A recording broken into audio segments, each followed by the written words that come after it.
Okay, we are now in the series on the book of First Peter.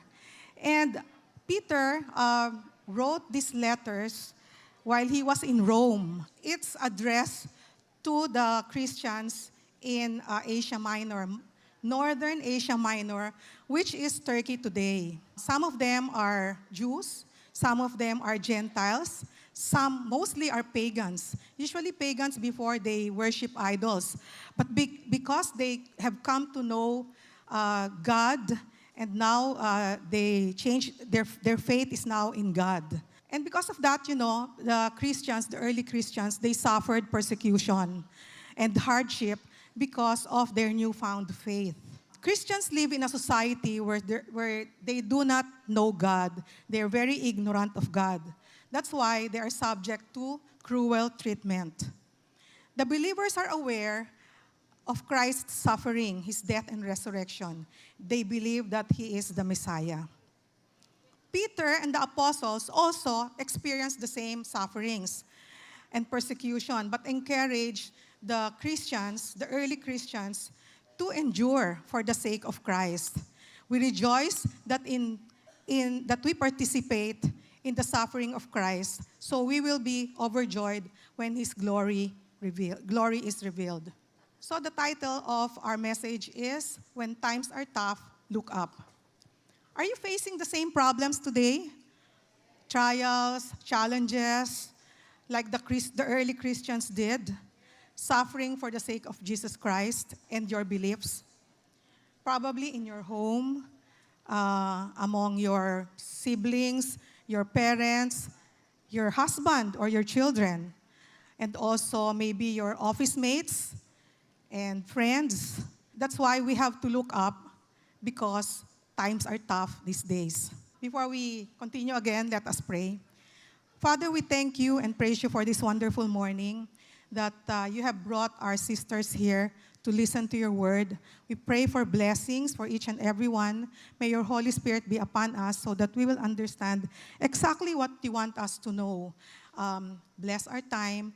Lord, I confess to you my inability. May you use me as your mouthpiece with your message.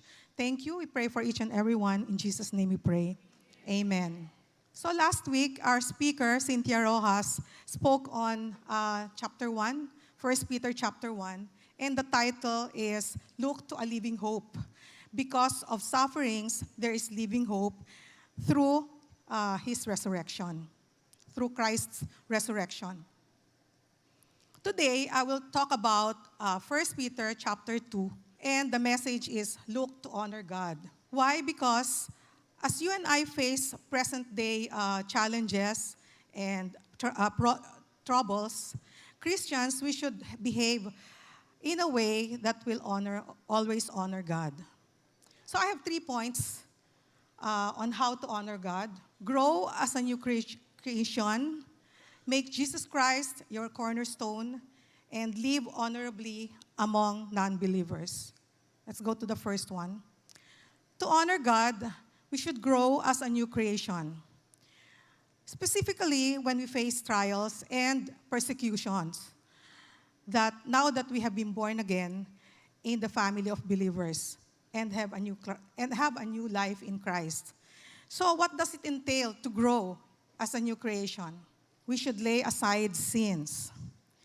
In 1 Peter 2:1, therefore rid yourself of all malice and all deceit and hypocrisy and envy and all slander. Do you see the word therefore? That reminds us of our salvation. Now that we're saved, we are now a new creation, and the old has gone and the new has come. Therefore, we should rid ourselves with all malice and all deceit and hypocrisy and envy and all slander. Which of these sins do you struggle? It could be lying to your spouse if you're married, or maybe dishonesty in your work, sarcastic words that come out of your mouth, or you have a judgmental attitude, secret lustful thoughts. And this one is a big one, especially for the ladies, gossip. Are you guilty of gossip? I know I am sometimes. But that is a sin. That is a sin. Deceit and hypocrisy, living a double life, distorting the truth. Instead, we should show love to our brothers and sisters. How about envy? This is a big one. Years ago, we lived in Indonesia, Jakarta, Indonesia, for 8 years with my husband. He reminded me that I should be friends with the locals. So I did. I have lots of friends Indonesian. I also have Filipino friends. But the thing is, they have this attitude na they're very materialistic. I'm sorry to say it, but they're very materialistic in a way that they're so fond of buying things. They have it already, but they still buy, especially new furnitures, new decors in the house, etc. Of course, there's nothing wrong with that. But the thing is, what they do, when they have it already, they will invite their women friends, the Filipinos, to go to their house and show off what they have. Do you know the saying, keeping up with the Joneses? Do you know that? So, when they see it, the Filipinos would love it, and they would also want to have it. I don't think that is a good way to do it, no? So, you live in a life of hypocrisy, pretending to be a Christian, but you do not act like one. Let us not forget our position in Christ, now that we are saved through His Word. We were bought at a price, His death and resurrection. Therefore, Peter reminds us to abandon all sinful nature. Okay, how to grow as a new creation? Desire the Word. 1 Peter 2, verse 2, and like newborn babies, long for pure milk of the Word, so that by it you may grow in respect to salvation. Peter addresses the new Christians here, the new believers who just accepted Christ. And they are like newborn babies. They really they should crave for pure milk. Pure milk here means the Word of God. They should need to have nourishment so that they can grow, especially in times of trials. Their faith is strong, no? So they need to drink spiritual milk, absorb the Word of God, so that we can also stand firm when temptation comes. When trials come, we're able to fight through our faith. You know, I have a D group member. She is new. She's new, but she's very zealous in the Word. She attends Bible study. She even volunteers in some ministries. Maybe for a year, she was like that. But then one day, she just stopped coming. So I got alarmed. So I talked to her. I asked her what happened. And she told me she fell in love.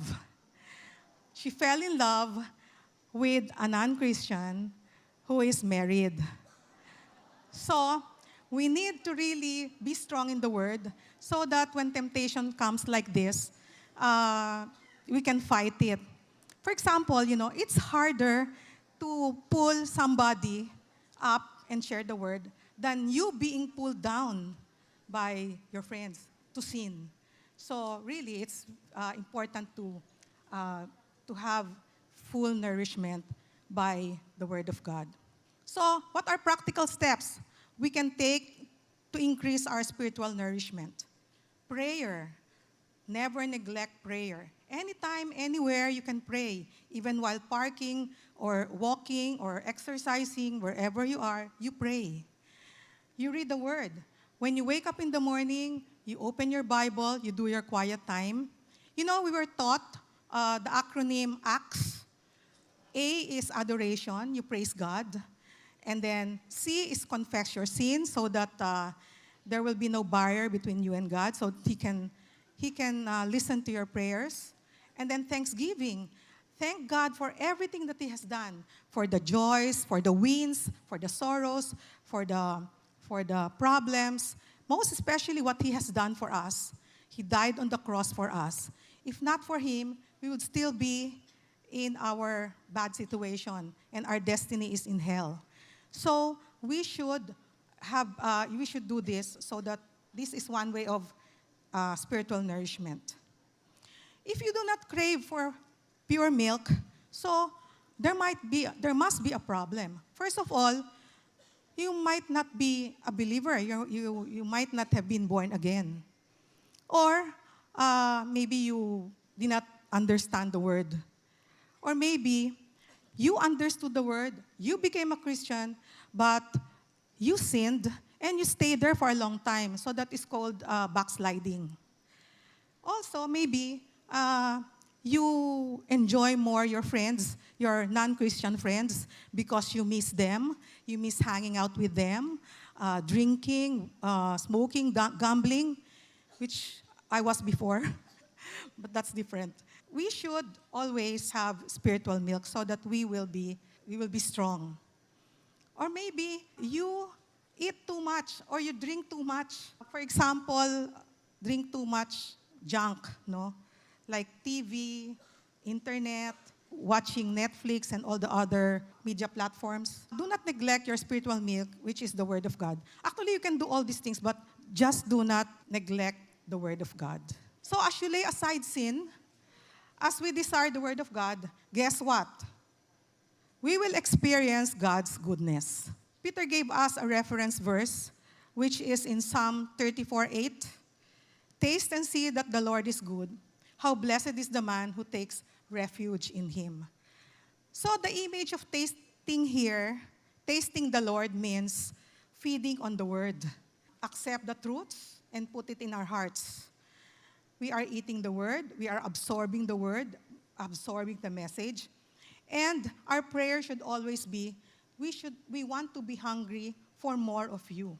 If we feed on the word, He will protect us, especially during hard times. He's our shelter from the storm, protecting us physically, spiritually, and also emotionally. We trust in Him when calamities come. We get to taste His goodness. Once we have tasted the graciousness and the goodness of God, we will continue to have the appetite to have spiritual food, which is the Word of God. And this will bring tremendous blessing to all of us if we take refuge in Him.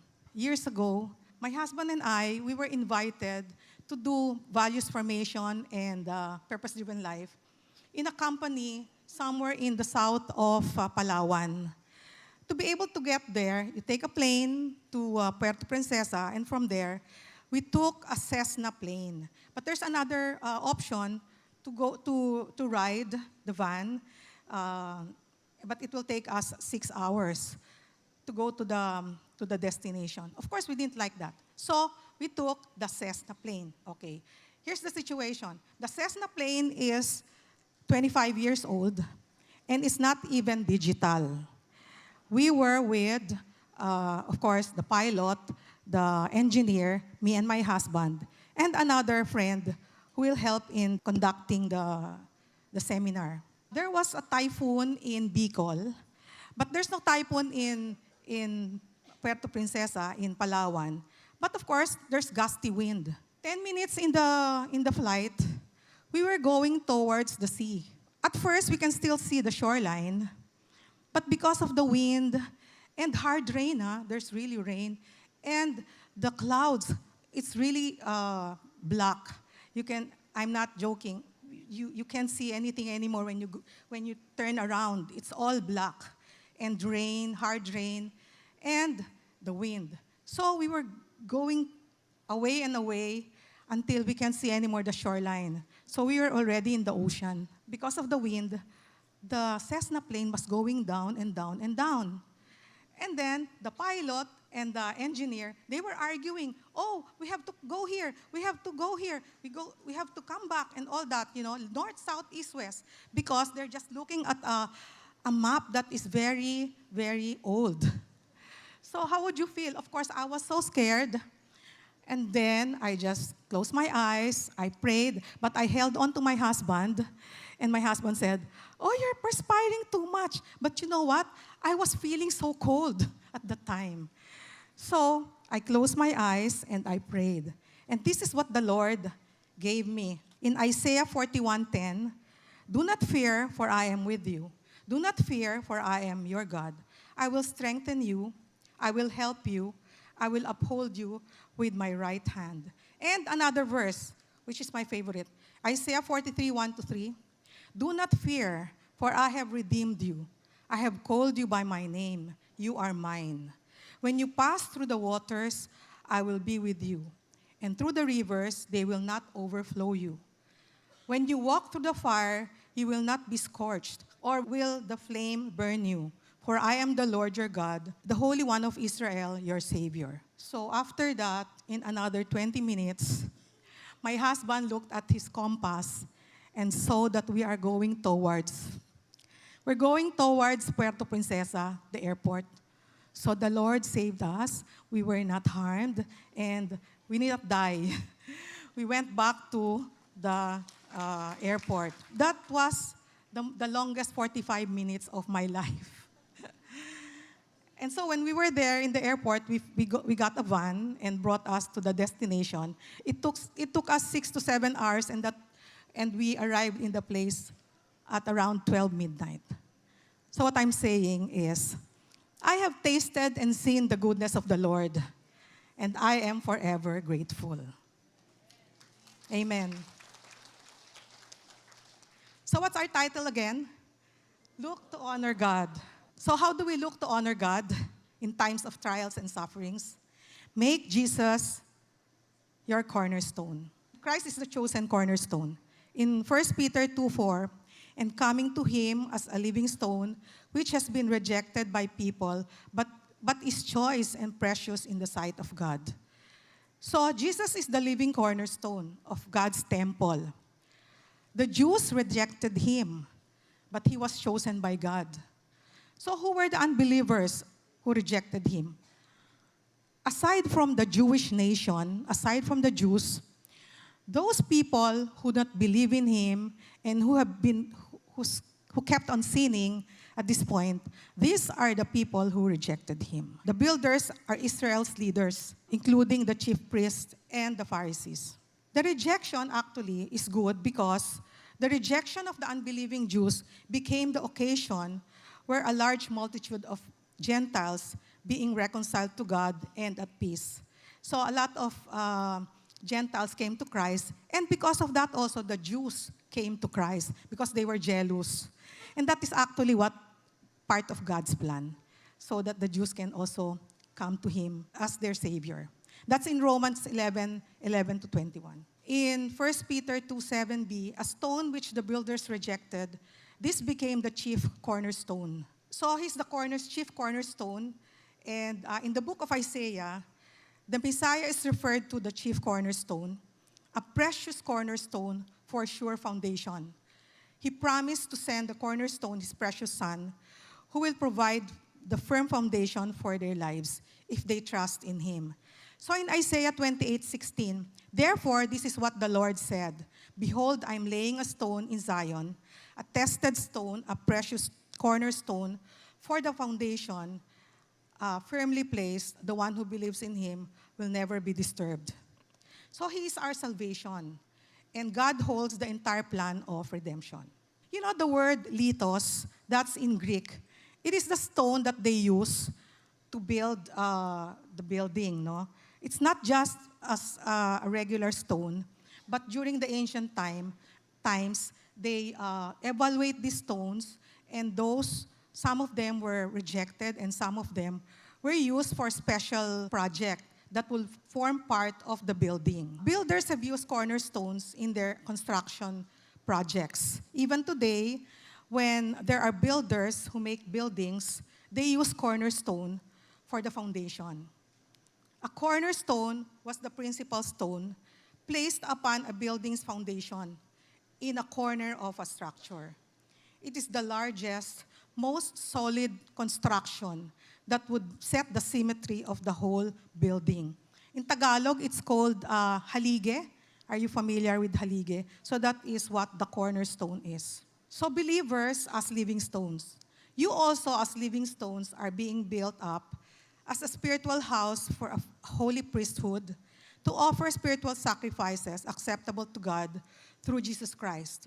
So Jesus is our chief cornerstone. We believers are the living stone. Living stone, every believer is a living stone, and it forms a building block with Jesus as the foundation and the cornerstone to form the church. So it's Jesus and the foundation. Being a living stone, we, living stones, means being called to be holy priesthoods, to offer up spiritual sacrifices acceptable to God through Jesus Christ. So every Christian is part of a priestly order. So what are some examples of spiritual sacrifices we can offer to Him? Not only worship on Sundays, we can also volunteer for those who have special gifts, like singing. You can join the music ministry. For those who knows how to counseling, you can join the counseling ministry. Or also, after Sunday worship, you can go to the welcome ministry and share the word. You counsel people who need help. And also ushering. Usher people inside the church, no? You can also volunteer in the Next Gen or join the prayer ministry. There are a lot of ministries here in the church, so you can just ask and you can join. What's more, you can also train as a discipleship leader. Most of the time, CCF conducts discipleship training, so you can be discipleship leaders so that you can train your discipleship members so that they can also train others. Actually, I was part of the counseling ministries 2 decades ago. That's 20 years ago. Okay, as you noticed, Jesus is the chief cornerstone and in the spiritual house, and then the apostles and the prophets are the foundation. And we are the living stone. We are part of the church. We are no longer foreigners and aliens, but fellow citizens with God's people and members of God's household, but a foundation on the apostles and prophets with Jesus as the cornerstone. In Him, the whole building is joined together and rises to become a holy temple of the Lord. Every person who accepts Jesus Christ as her Lord and Savior is part of the spiritual house, which is the church. Those people whom you share the gospel with and accepted Christ will also form part of the church. God dwells among His people under the new covenant. Okay, this picture on the left side is the picture of Mount Zion in Jerusalem. On the right side is the temple where God used to dwell, but now He lives among His people. He doesn't inhabit anymore the temples, but they live among us. The Holy Spirit lives among us. He lives in our heart. So Jesus Christ lives in us. Today, God's presence on earth is replaced by His indwelling in believers. So what's the title again of our message? Look to God, look to honor God. Before we continue, I have a D12 here who will share her testimony. Lina? I was a government employee for almost 17 years. It was not easy to get the position I desired. Dahil sa pagsisikap ko, I became one of the secretary of a vice mayor in Quezon City. After her term was over, I get a higher position as project development officer in a higher government office where I was involved in the most dirty game in politics. That was the start of me being a corrupt person. I was influential and proud. I used my position to get more money and I could do anything with my selfish desire dahil naging madali sa akin ang magkapera. I become proud because meron akong money and influence until one day, tragedy struck my life. I lost my 8-year-old son who died of leukemia, followed by my husband due to cardiac arrest. Our family house was burned. And I was forced to resign from the government because I was caught due to my involvement in dirty games. My only daughter became an unwed mother. My life had been so miserable that I attempted to commit suicide. Miraculously, hindi ako namatay dahil sa pagmamahal ng Diyos sa akin. A friend invited me to attend worship service in CCF Eastwood in the year 2014. I came to know Jesus, who died and rose again for all my sins. I surrendered and entrusted my life to Him. I realized then why God did not took my life, because He still wants me to do something for Him. In Proverbs 3:5-6, trust in the Lord with all your heart. Do not lean on your own understanding. In all your ways, acknowledge Him, and He will make your path straight.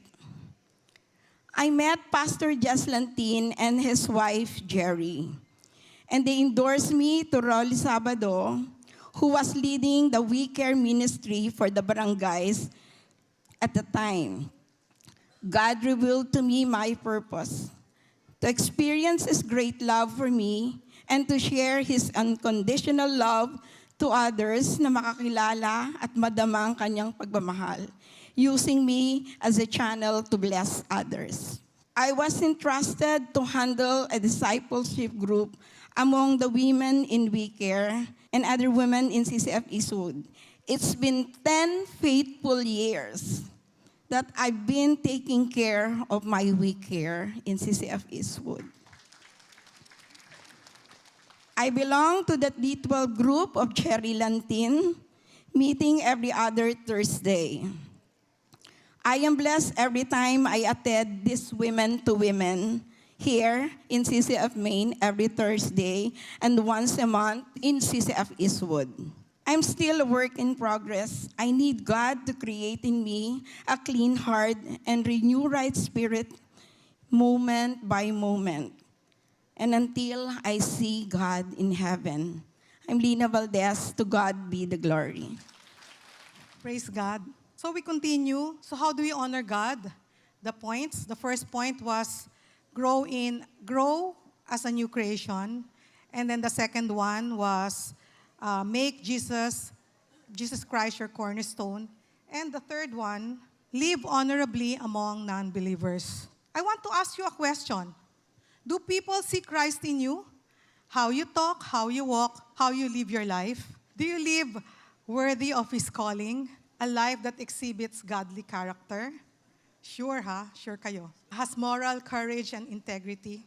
To me, integrity is very important. Behaves maturely and expresses thankfulness and gratitude to God.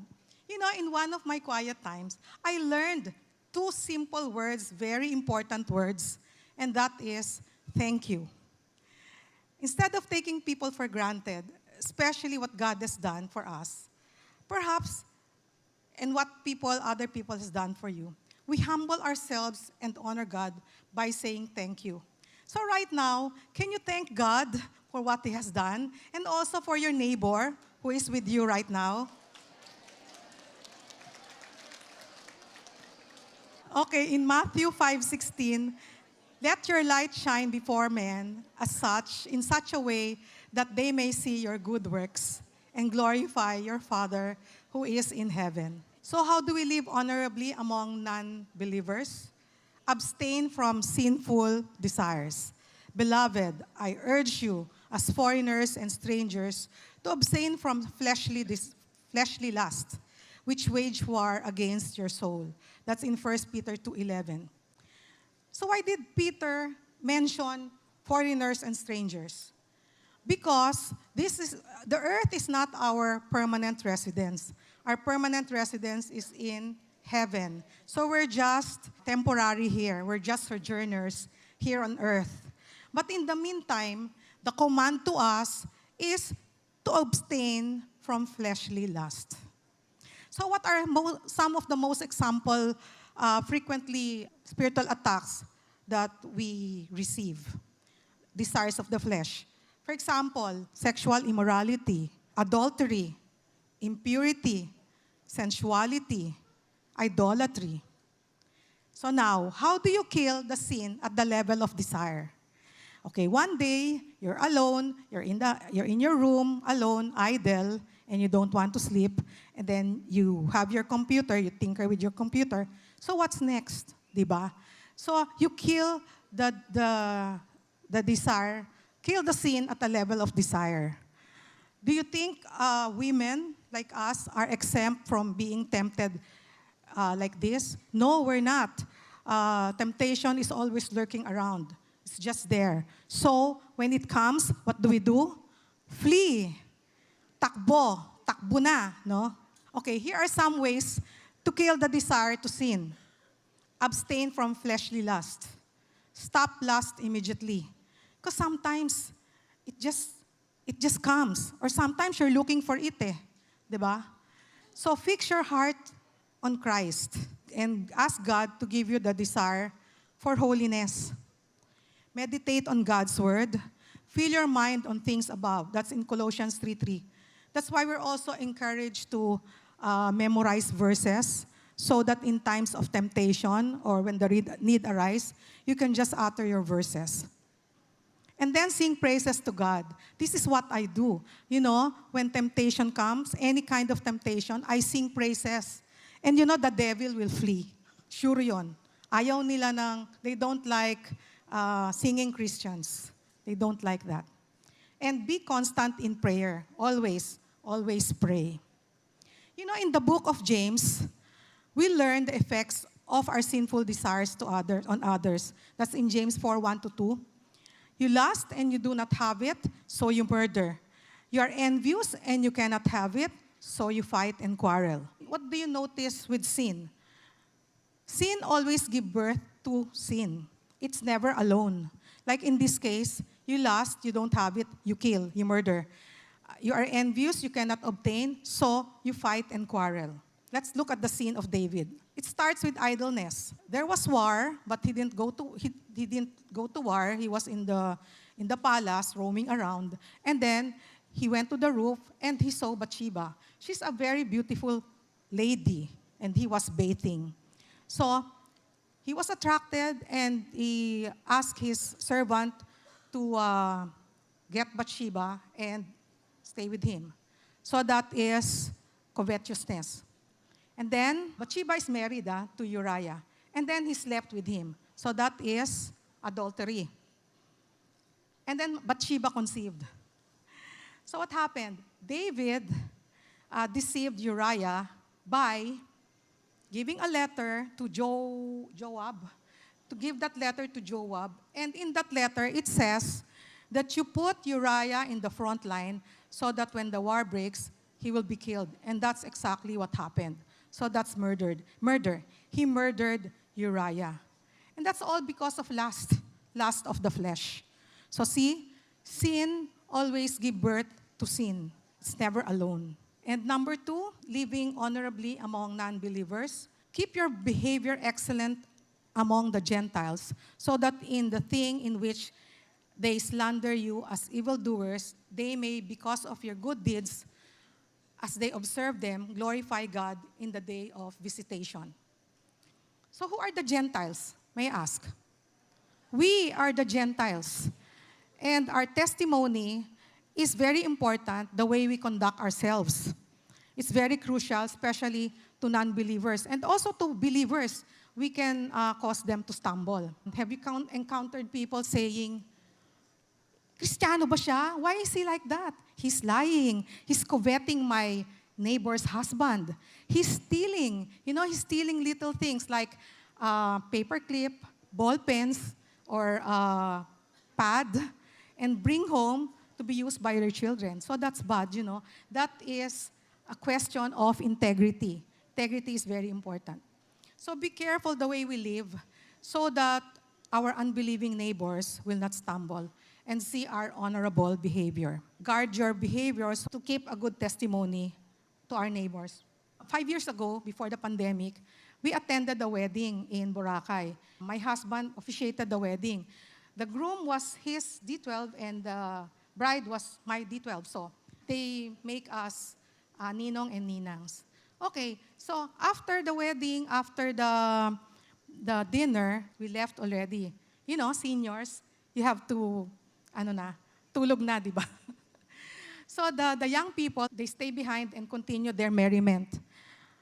The next day, we found out there were complaints from the neighboring hotels and the people there that they are Christians. Remember, they're Christians. They are very rowdy. They were drinking. They were drunk. And they were causing a lot of things there which are unpleasant. Should a Christian behave that way? Shouldn't, di ba? Okay, number 3, how to live honorably among non-believers. Submission to authority. Submit yourselves for the Lord's sake, to every human institution, whether to a king as the one in authority or to the governors as sent by him for the punishment of evildoers and the praise of those who do right. And in verse 18, servants, be subject to your masters with all respect, and only to those who are good and gentle, but also to those who are harsh. So in those days, Peter makes it plain that we should submit to authority because it's also a command. In those days, it was the terrible Emperor Nero who persecuted the church and even burnt Christians. But he was the leader at that time, and so the Jews also submitted to him. You know, we should submit in a loving way, respectful, even to those who are good leaders, and also to those who are not so good leaders. As Christians, we should submit to God-given authorities with humility and respect. For example, the government, all governing bodies, governing authorities, we should submit to them, unless they let us do something which is against the Bible. Superiors, like our employers, and spiritual leaders, like our pastors, our leaders, our Bible teachers. And also to our spouse, to those who are married, and also the parents. We should submit to them. Believers must submit because there is no authority except the one that comes from God. And to rebel against the authority is to rebel against God. So God will bless us for our good behavior.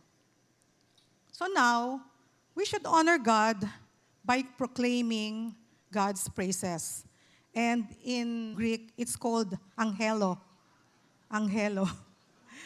That means to declare and to tell others, to make known by praising and proclaiming, to celebrate. So we should proclaim God's praises. How? By sharing the gospel, sharing the good news of what God has done in this world. His suffering, His death, His resurrection on the cross for us, saving us from death to life. Share to our friends, to our families, anyone you know. Some people I know in the cab, they share God's word.